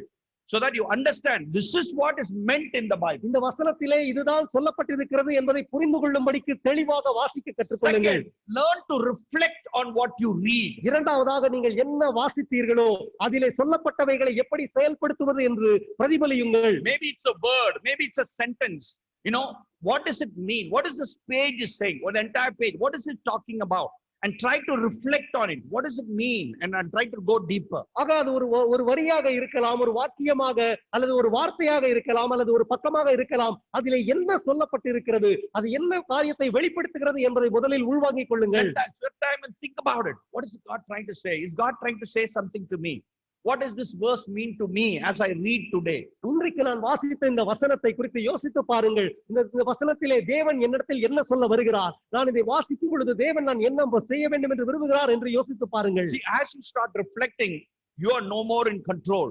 The Holy Spirit starts putting thoughts in your mind. ஆக நீங்கள் அப்படியாக வாசிக்கிற காரியத்தை குறித்து நீங்கள் செயல்படுத்த ஆரம்பிக்கும் பொழுது, பிரதிபலிக்க ஆரம்பிக்கும் பொழுது நீங்கள் உங்களுடைய கட்டுப்பாட்டில் இருக்க மாட்டீர்கள். அதன் பின்பாக பரிசுத்த ஆவியானவர் உங்களை கட்டுப்படுத்திக் கொள்ள ஆரம்பிப்பார், தொடர்ச்சியாய் உங்களுக்கு வழிநடத்த ஆரம்பிப்பார். Things you have never known before, things you did not understand before. You would have read the same chapter 10 times before. But now God's Spirit will reveal secrets to you because you're searching. You're looking like gold and silver. நீங்கள் அதன் பின்பாக நீங்கள் ஏற்கனவே அந்த அதே அதிகாரத்தை நீங்கள் 10 முறை வாசித்திருக்கலாம். ஆனால் 11வது முறையாக வாசிக்கும் பொழுது தேவ ஆவியானவருடைய வழிநடத்துதல் ஏற்படும் பொழுது இதுக்கு முன்னதாக கற்றுக்கொள்ளாத ஒரு புது விடயத்தை தேவனானவரே உங்களுக்கு கற்றுக் கொடுக்கக்கூடியவராய் இருப்பார். Thirdly, meditation means when you meditate on the verse, but when you meditate doesn't mean what does it apply to me. Quickly don't think about what is this verse, what does it say to me. ஆக meditation என்று சொல்லும் பொழுது, அது தியானம் என்று சொல்லும் பொழுது, இது உடனடியாக வாசித்த உடனேயே அது எனக்கு என்ன சொல்லுகிறது என்பதை குறித்து யோசிப்பதல்ல. பொய் சொல்லாதீர்கள், simple sentence. What does it say to me? நான் பொய் சொல்லக்கூடாது. I understand that. But what is God trying to say to me? Why did I read this verse? I love this verse. What does it mean? Let God speak to me. And then there is new understanding. All the times I lied. I live my life is a lie. And God is saying, change your lie to truth, first of all. Because your life is a deceptive life. So there's a deeper truth, but you only get the idea that I should not lie. That is not enough. ஆக நாம் வாசிக்கும் பொழுது உதாரணத்திற்கு பொய் சொல்லாதிருப்பாயாக என்று சொல்லி இருக்கிறது என்றால் உடனடியாக அப்படியே எடுத்துக்கொள்ளாமல் ஏன் இப்படி சொல்லி இருக்கிறது, இதுல என்ன காரியத்தை அவர் சொல்ல வருகிறார் என்று யோசித்து பார்த்து என் வாழ்க்கையில் நான் எவ்வளவு பொய் சொல்லி இருக்கிறேன், என் வாழ்நாள் முழுவதும் என்னுடைய வாழ்க்கை எப்படி பொய்யாக இருந்திருக்கிறது, அந்த பொய்யிலிருந்து நான் எப்படி மாற வேண்டும் என்பது குறித்து தேவன் என்னிடத்தில் என்ன பேச விரும்புகிறார், இந்த வசனத்தின் மூலமாக எனக்கு எதை உணர்த்த விரும்புகிறார் என்று யோசித்து ஆராய்ந்து பார்ப்பதே தியானம். See, you might have never thought about it. The Holy Spirit will bring to your mind. ஆக நீங்கள் ஒருவேளை இதை யோசிக்க கூட மாட்டீர்கள், ஆனால் தேவனுடைய ஆவியானவர் உங்களுக்கு அதை முழுவதுமாக புரிய வைப்பார். I might have told a lie to Sagaraj. I would have forgotten many years ago. But the Holy Spirit will remind me, you have done this to him as well. ஒருவேளை ஒரு எடுத்துக்காட்டிற்காக நான் சகாராஜன் இடத்திலே ஒரு பொய் ஒரு பல வருடங்களுக்கு முன்பு சொல்லி இருக்கிறேன் என்று வைத்துக் கொண்டால் கூட நீங்களே அதை மறந்து போயிருக்கலாம். ஆனால் இது போன்ற நேரங்களில் வாசிக்கும் பொழுது தேவ ஆவியானவர் நமக்கு ஞாபகப்படுத்துவார், இந்த நாளில் இந்த நேரத்தில் இன்னார் இடத்தில் நீ இப்படி சொன்னாயே என்பது போல அதை நமக்கு நினைவூட்ட வல்லவராக ஆவியானவர் இருக்கிறார். So we invite God to speak to us. அது அப்படியாக தேவன் நம்மிடத்தில் பேசுவதற்கு அவரை அழைக்க வேண்டும். Don't try to figure the answer yourself. இதான் சொல்ல வருது, இதான் ஐடியான்னு நினைக்கிறேன். correct. Don't come to conclusion. What is God trying to talk to you? Meditate on that word till God reveals truth to you. Below the notes, there are so much more things you may be missing. Only God's Spirit can enable you. தேவனுடைய ஆவியானவர் உங்களுக்கு சரியான அந்த சத்தியத்தை, ஆழமான அந்த சத்தியத்தை, அதற்கு அடியில் இருக்கக்கூடிய கருகலான சத்தியங்களை எடுத்து சொல்லும் வரைக்குமாக நீங்களாகவே முன்கூட்டியே ஒரு முடிவிற்கு வராமல் இதுதான் சொல்லுகிறது, இப்படிதான் இதற்கு அர்த்தம் இருக்கும் என்று நினைக்கிறேன் என்று நீங்களாகவே ஒரு உறுதிப்படுத்திக் கொள்ளாமல் ஆவியானவர் பேசும் வரைக்கும் அவரை அனுமதியுங்கள், அதை குறித்து தியானியுங்கள். So meditation is different from action or application. Quickly, this is what I'm going to quickly do. போய் சொல்லக்கூடாது, இந்த மாதிரி போய் சொல்ல மாட்டேன். Not that. Meditate means going deeper. What is God trying to teach me? Never to be falling because of this lie. What does it mean? What should I change? My character should change. How should I change? So you go deeper by thinking and allowing the Spirit to correct your character. ஆக நாம் வாசிக்கும் பொழுது எடுத்தோம் கவிழ்த்தோம் என்பது போல முடிவுகளை எடுக்கக்கூடாது, பொய் சொல்லக்கூடாது என்று சொல்லி இருக்கிறது, இனிமேல் நான் சொல்ல மாட்டேன் என்பது போல ஒரு உடனடியான முடிவுகளை எடுக்காமல் அதை குறித்து ஆழமாக யோசித்து அதனுடைய அடியிலே என்ன இருக்கிறது, அது என்ன சொல்ல வருகிறது, நான் எப்படியாக மாற வேண்டும் என்று சொல்லி உள்ளூர புகுந்து அதை நாம் ஆராய்ந்து பார்த்து கற்றுக்கொண்டு முடிவெடுக்க வேண்டும். So through this reading and reflecting and meditation, the Spirit will enable you to go to a level of understanding normally you will never go. Normally you will never understand yourself. Anyone with the Spirit of God will be enhanced, will be improved by what they read. பொதுவாக நாம் வாசிக்கும் பொழுது சாதாரணமாக நம்மால் புரிந்து கொள்ள முடியாதவைகளை, நம்மால் அறிந்து கொள்ள முடியாதவைகளை எல்லாம் ஆவியானவரின் துணையோடு வாசிக்கும் பொழுது அவர் இன்னும் ஆழமாக நாம் கற்பனைக்கு எட்டாத விடயங்களை கூட மிக ஆழமாக நுணுக்கமாக நமக்கு கற்றுத்தர போதுமானவராக இருக்கிறார். Many times we get a chance where we can manipulate the scripture to our convenience. Why? Because the real truth is repentance. I don't want to repent. So I'll read the verse, melotama. Why? Because I don't want to get convicted. I don't want to go and give contribution. I don't want to go and tell sorry. I don't want to repent. Adanala melotama, okay. That is the temptation we have. But when you are conversation with God, it's a relationship. you understand what God wants from you. ஆக நாம் பல நேரங்களில் வாசிக்கும் பொழுது நமக்கு ஏற்றவாறு நமக்கு எது ஒத்து வருமோ, எது நமக்கு வசதியாக சாவகாசமாக இருக்குமோ அதன்படியாக நம் முடிவுகளை எடுக்க முற்படுவோம், மேலோட்டமாக எடுத்துக்கொள்ள முற்படுவோம். அப்படியாக இல்லாதபடிக்கு நம்முடைய காணிக்கை கொடுப்பதாக இருக்கட்டும், நான் இப்படியாக சொல்லுகிறார் இதற்காக பரவாயில்லை என்பது போல நமக்கு சாதகமாக எடுத்துக்கொள்ளாமல் அவர் சொல்ல வருகிற உண்மையை ஆழமாய் யோசித்து பார்த்து புரிந்து கொள்ள வேண்டும். Fourthly, responding in prayer. What you read, what you learn, it's not important that you think, but also you go and meditate with God and you pray to God and submit to God. நான்காவதாக நாம் ஜெபத்திற்கு பதிலளிக்க கூடியவர்களாக இருக்க வேண்டும். நாம் நினைப்பது யோசிப்பது என்பதோடு அல்லாமல் அதிலே சொல்லப்பட்டவைகளுக்கு நாம் என்ன செய்ய வேண்டுமோ அதை செயல்படுத்துவதற்கு முடிவெடுக்க வேண்டும். Suppose you ask somebody, can you come to my house for dinner today? They should say yes or no. We expect an answer. நீங்கள் யாரிடத்திலாவது என்னுடைய விருந்திற்கு இன்றைக்கு என்னுடைய வீட்டிற்கு வருகிறீர்களா என்று கேட்டால் அவர்கள் ஆம் இல்லை என்று பதில் சொல்வார்கள் இல்லையா? The same way, we got to be able to respond to God when He is speaking to us through the scriptures. ஆக தேவனுடைய ஆவியானவர் நம்மோடு கூட அவருடைய வசனத்தின் வாயிலாக பேசும் பொழுது நாமும் கூட தேவனுக்கு பதிலளிக்க வேண்டியவர்களாக இருக்கிறோம். So finally, fifth point, we got to rest, soak and worship. You got to rest in God. Allow what you read to go inside. ஆக ஐந்தாவதாக தேவனுக்குள் நாம் இளைப்பாற கற்றுக்கொள்ள வேண்டும். அதிலே ஊறி திளைத்து அதை நாம் ஆராதிக்க கற்றுக்கொள்ள வேண்டும். Soak in God, so that when you are touched by God, you renewed by what you learned, you begin to worship God and thank God for the great way He works in you. ஆக நாம் தேவனுக்குள்ளாக ஊறி திளைக்கிறதற்கு நாம் கற்றுக்கொள்ள வேண்டும். தேவனுக்குள்ளாக நாம் நனைந்து நாம் அதிலே புத்துணர்வு அடைவதற்கு கற்றுக்கொள்ள வேண்டும். Amen. Maybe as you're praying, as you're meditating, you hear the voice of God. அப்படியாக நீங்கள் ஜெபிக்கும் பொழுது, அப்படியாக நீங்கள் தியானிக்கும் பொழுது நிச்சயமாக அல்லது ஒருவேளை தேவனுடைய சத்தத்தை நீங்கள் கேட்கக்கூடும். You touched by the verse, you learned something. Best practice is to quickly write it down. ஆக நீங்கள் வாசிக்கும் பொழுது ஒரு குறிப்பிட்ட வசனத்தினாலே தொடப்படுகிறீர்கள் என்றால், அந்த வசனம் உங்களுக்குள் ஊடுருவுகிறது என்றால் உடனே அதை குறித்து வைத்துக் கொள்ளுங்கள். So if you're not even taking down notes, you just 1 hour with God, you won't know what you did. நீங்கள் எந்த விதமான குறிப்புகள் எடுக்காமல் அமர்ந்து வெறுமனே ஒரு மணி நேரம் வாய்ப்படைந்து கொண்டு நீங்கள் தேவனோடு அமர்ந்திருந்தால் கூட எதுவும் உங்களுக்குள் கடந்து செல்லாமல் இருக்கலாம். Maybe there are new thoughts that you have, new ideas that you had, a new understanding that you got. Write it down, because they will be permanently before you, speaking to you.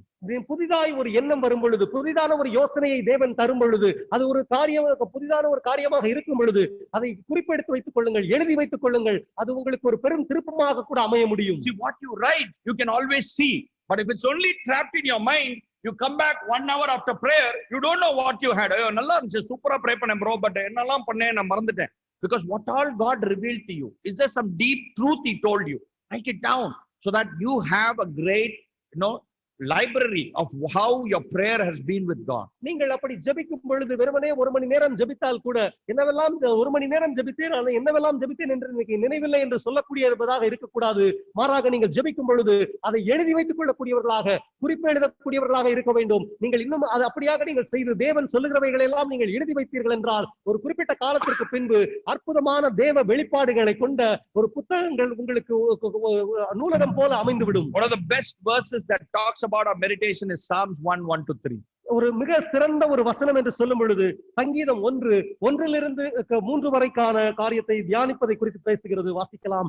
துன்மார்க்கருடைய ஆலோசனையில் நடவாமலும், பாவிகளுடைய வழியில் நில்லாமலும், பரியாசக்காரர் உட்காரும் இடத்தில் உட்காராமலும், கர்த்தருடைய வேதத்தில் பிரியமாய் இருந்து இரவும் பகலும் அவருடைய வேதத்தில் தியானமாய் இருக்கிற மனுஷன் பாக்கியவான். அவன் நீர்க்கால்கள் ஓரமாய் நடப்பட்டு தன் காலத்தில் தன் கனியை தந்து இலையுதிராது இருக்கிற மரத்தை போல் இருப்பான். அவன் செய்வதெல்லாம் வாய்க்கும். ஆமென். This is one of the best promises of the Bible. தேவன் கொடுக்கக்கூடிய ஒரு மிக சிறந்த வாக்குத்தத்தமாக வேதத்திலிருந்து நாம் பார்க்கிறோம். Anyone who's like a tree that is planted near a stream, a source of water. ஆக தியானிக்கக்கூடிய ஒரு மனுஷன் எப்படி இருக்கிறான் என்றால் நீர்க்கால்கள் ஓரமாக நடப்பட்ட ஒரு மரம் போல அவன் இருக்கிறான். He doesn't go in the path of the wicked. அவன் துன்மார்க்கருடைய ஆலோசனையில் செல்ல மாட்டான். His friends are not bad people. அவன் ஒரு பாவிகளினுடைய நண்பர்களாய் அவன் இருக்க மாட்டான். But he delights in the law of the Lord. ஆனால் கர்த்தருடைய வேதத்தில் பிரியமுள்ளவனாக அவன் இருப்பான். He enjoys. His wealth is the word of God. அவனுடைய சொத்து அவன் மிகவும் மிகவும் ரசிக்கக்கூடிய ஒன்று தேவனுடைய வார்த்தையாக And இருக்கும். because it's so important, he meditates day and night. He's only thinking about that. அது அவனுக்கு எவ்வளவு முக்கியமுள்ளதாக இருக்கிறது என்றால் அவன் இரவும் பகலும் அதை குறித்தே யோசித்துக் கொண்டிருப்பான். That person will yield fruit in season. அவன் அப்படிப்பட்ட மனிதன் நீர்க்கால்கள் ஓரமாக நடப்பட்ட மரத்தை போல் இருந்து தன் காலத்திலே தன் கனியை கொடுப்பான். If this is a season for koyaka, you will find koyaka. If the season for palapalam, you will see palapalam. You will be sign, a proof of growth. ஆக நாம் ஏற்ற காலம் அந்த கொய்யாக்காய்க்கான காலமாக இருந்தால் கொய்யா பழக்காய்களையும் பலாப்பழத்திற்கான பலாப்பழத்திற்கான காலமாக இருந்தால் பலாப்பழங்களையும் பழுக்க வைக்கக்கூடிய அளவிற்கு உற்பத்தி செய்யக்கூடிய அளவிற்கு அதற்குரிய காலத்திலே நாம் அந்த கனிகளை கொடுக்கக்கூடியவர்களாக இருப்போம். His leaf does not wither. அது அவன் வெற்று அதாவது உதிர்ந்து போக மாட்டான் என்று பார்க்கிறோம். You know, never becomes, the palapalappu never goes away. அவனுடைய அந்த பசுமையானது அது அவனை விட்டு அகன்று போகாது. Another final beautiful promise, whatever he does prospers. இறுதியிலே ஒரு அற்புதமான ஒரு வாக்குத்தத்தம் சொல்லப்பட்டிருக்கிறது, அவன் செய்வதெல்லாம் அவன் என்ன செய்தாலும் அது வாய்க்கும் என்று சொல்லுகிறது. Why? He thinks about God, God leads him, he does things. அவன் தேவனை குறித்து யோசிக்கிறான், தேவன் அவனை வழிநடத்துகிறார், அவன் செய்வதெல்லாம் நடக்கும். If you are like, ஐயோ என்கிட்ட 5000 இருக்கு, 5000 என்கிட்ட கொடுத்து 10000 ஆக்கி 10,000 ஆக்கி வட்டி கொடுத்து, if all குறுக்குத்தனம் will go, money also will lead you sadness. ஆக நம்முடைய சொந்த புத்தியில் யோசித்து ஒரு 5000 ரூபாய் என்னிடத்தில் இருக்கிறது, நான் அதை இன்னொரு இடத்தில் கொடுத்து 10,000 மாற்றி என்று சொல்லி நாம் குறுக்கு வழியிலே சம்பாதிக்கிறதுக்கு முயற்சி எடுத்தோம் என்றால் எல்லாம் நம்ம விட்டு போய்விடக்கூடும். ஐஸ்கிரீம் கடை வச்சு உடனே எல்லாரும் ஐஸ்கிரீம் சாப்பிடுவாங்க, ஊரே என் ஐஸ்கிரீம் தான், ராஜா ஐஸ்கிரீம், அப்படி. And you make bad ideas and you go and start selling ice cream. சில சமயங்களிலே நாம் உடனடியாக சில காரியங்களை செய்ய வேண்டும் என்று சொல்லி நாம் அது போல செய்கிறோம் என்றால் நிச்சயமாக ஒரு தவறான ஒரு யோசனை எல்லாவற்றையும் பாழ்படுத்தி விடும். கடைக்காரன் is calling you, என்னப்பா 20,000 வாங்கினேன், ஒண்ணுமே வயிட்டு பக்கம் வரல. Then you are like, hey, sorry brother. You know why? Because you make plans and decide everything on your own. Whatever you do keeps on failing. ஆக அப்படி நாம் தவறான முடிவுகளை எடுக்கும் பொழுது நாம் என்ன முடிவுகள் எடுத்தாலும் அது தோற்று போகக்கூடும். But he who sows is from God. God makes sure he doesn't fall. ஆனால் யார் ஒருவர் தேவனால் வழிநடத்தப்படுகிறார்களோ தேவன் அவர்களை விடுவித்து அவன் விழுந்து போகாமல் அவனை பாதுகாப்பார். Amen.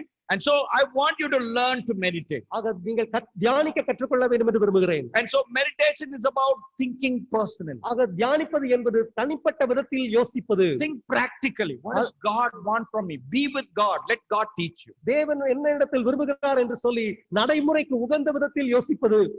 And let the truth live inside you. மேலுமாக சத்தியம் நமக்குள் வாசம் செய்யும்படிக்கு அனுமதிப்பது. I hope this lesson was opening your eyes today. இந்த பாடம் உங்களுடைய கண்களை திறந்திருக்கும் என நம்புகிறேன். And I hope you have to make effort to read and learn. ஆக நீங்கள் வாசிப்பதற்கும் கற்றுக்கொள்வதற்கும் நீங்கள் நிச்சயமாக முயற்சி எடுக்க வேண்டும். It does not take magic to learn about the Bible. வேதத்தை கற்றுக்கொள்வது என்பது ஏதோ ஒரு மாயாஜால வித்தை அல்ல. What we have is a book of life, as the Bible puts it. வேதம் சொல்லுகிறது உங்களிடத்தில் இருக்கிறது ஜீவ புத்தகம் என்று சொல்லுகிறது. For many of us it's not ஜீவ புத்தகம், it's another weight புத்தகம் to bring to church.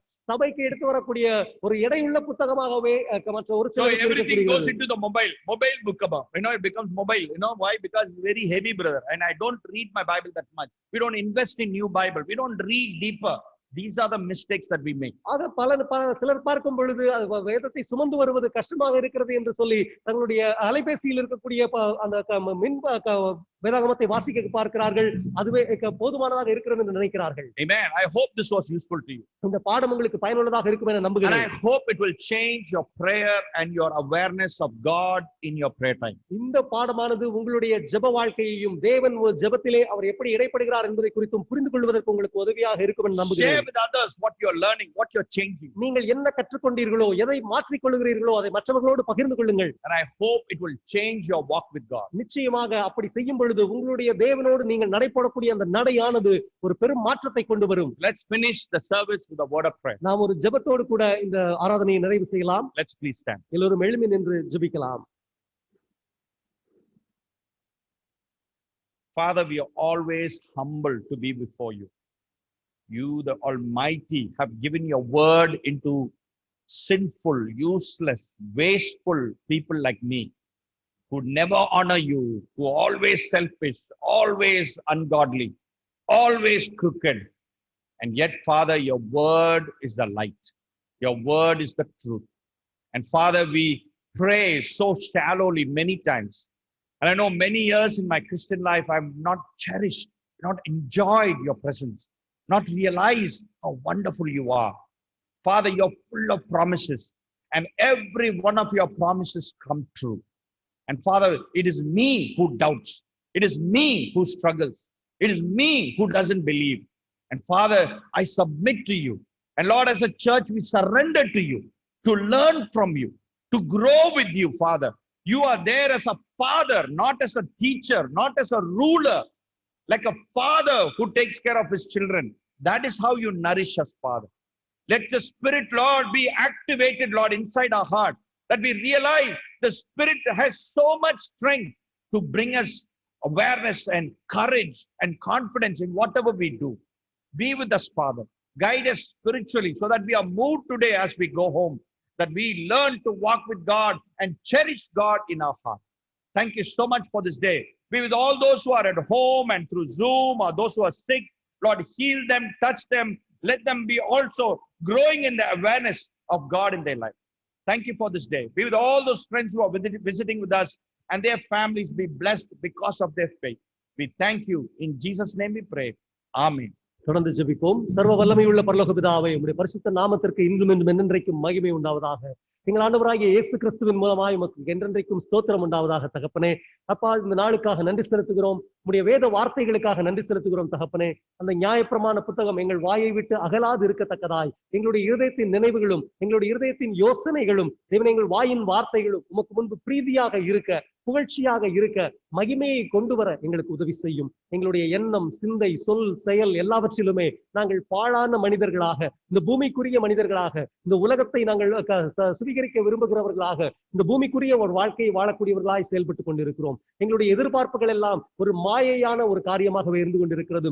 எங்களுடைய வாழ்க்கையை குறித்தும் எங்களுடைய சொந்த லாபங்களை குறித்தும் நாங்கள் யோசித்துக் கொண்டிருக்கக்கூடியவர்களாக இருக்கின்றோம். ஆனால் தகப்பனே, நீர் எங்களை அழைத்த அழைப்பு எத்துணை மேலான ஒரு அழைப்பு தகப்பனே. இந்த உலகத்தில் ஆண்டவரே, தேவ தூதரும் பார்க்க விரும்புகின்ற அந்த அற்புதமான ஒரு ஊழியத்தை நீர் எங்களுக்கு தந்திருந்த பொழுதும் கூட, எங்கள் ஒவ்வொருவரையும் உம்முடைய குமாரனாகிய இயேசு கிறிஸ்துவுக்கு சீடராக நீங்கள் அழைத்திருந்த பொழுதும் கூட, நாங்கள் உமக்கு முன்பதாக உண்மை இல்லாதபடிக்கு எங்களுடைய சொந்த லாபத்திற்கு உழைக்கக்கூடியவர்களாய், எங்களுடைய சுயநலத்திற்கு உழைக்கக்கூடியவர்களாய், உமக்கு பிரியமில்லாத ஒரு வாழ்க்கையை வாழக்கூடியவர்களாய், மனுஷீகமாக மாம்சீகமாக சிந்திக்கக்கூடியவர்களாய் நாங்கள் வாழ்ந்து கொண்டிருந்தோமே. எங்களை தயவாய் மன்னியும் தகப்பனே. நீர் அழைத்த அந்த அழைப்பிற்கு நாங்கள் உண்மை உள்ளவர்களாய் இருக்கவும், உடைய வேத வார்த்தைகளை எங்கள் இருதயத்தில் சுமக்கக்கூடியவர்களாக இருக்கவும், அதை நாங்கள் தியானித்து இரவும் பகலுமாக யோசித்து கர்த்தாவே, நீர் சொல்ல வருகிற உம்முடைய சத்தத்தை கேட்டு தேவனே அதன்படி நடக்க எங்களுக்கு கற்றுத்தாரும். எங்களுக்குள் இருக்கக்கூடிய அவசர புத்தியை அகற்றி போடும். எங்களுக்குள் இருக்கக்கூடிய இந்த பரபரப்புகளை அகற்றி போடும். நாங்கள் நிதானமாக சாவகாசமாக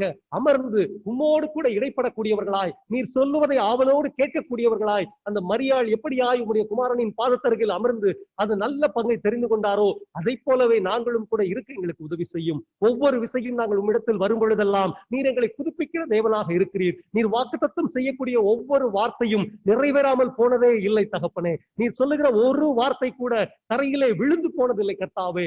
நீர்தாமே எங்களை எப்பொழுதும் எழுப்புகிற தேவனாக, உயிர்ப்பிக்கிற தேவனாக, எங்களை பலப்படுத்தக்கூடிய தேவனாக இருப்பதற்காக நன்றி செலுத்துகிறோம். இந்த நேரத்திலும் கூட யார் யாரெல்லாம் தங்களுடைய பிரச்சனைகளுக்குள்ளாக, கவலைகளுக்குள்ளாக, ஏக்கங்களுக்குள்ளாக, பாவங்களுக்குள்ளாக உழன்று கொண்டிருக்கிறார்களோ, எதை விட்டுவிட முடியாத பாவத்தோடு கூட சிக்கி தவித்துக் கொண்டிருக்கிறார்களோ, பின்மாற்றத்தின் பாதையில் நின்று கொண்டிருக்கிறார்களோ, தேவனை தங்களுடைய தவறான முடிவுகளிலே விழுந்து கிடக்கிறார்களோ, ஒவ்வொருவரையும் கர்த்தர் தாமே தொட்டு சுகப்படுத்தும்படியாக வேண்டுகிறோம் அப்பா.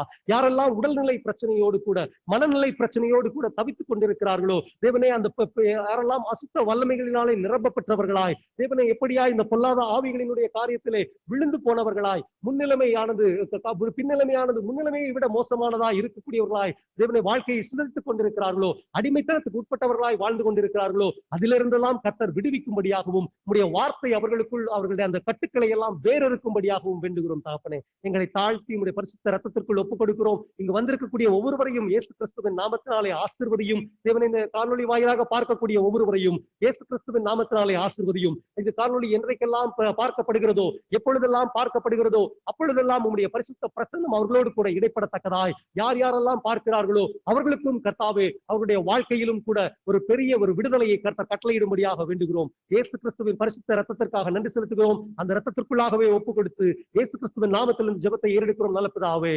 ஆமென், ஆமென்.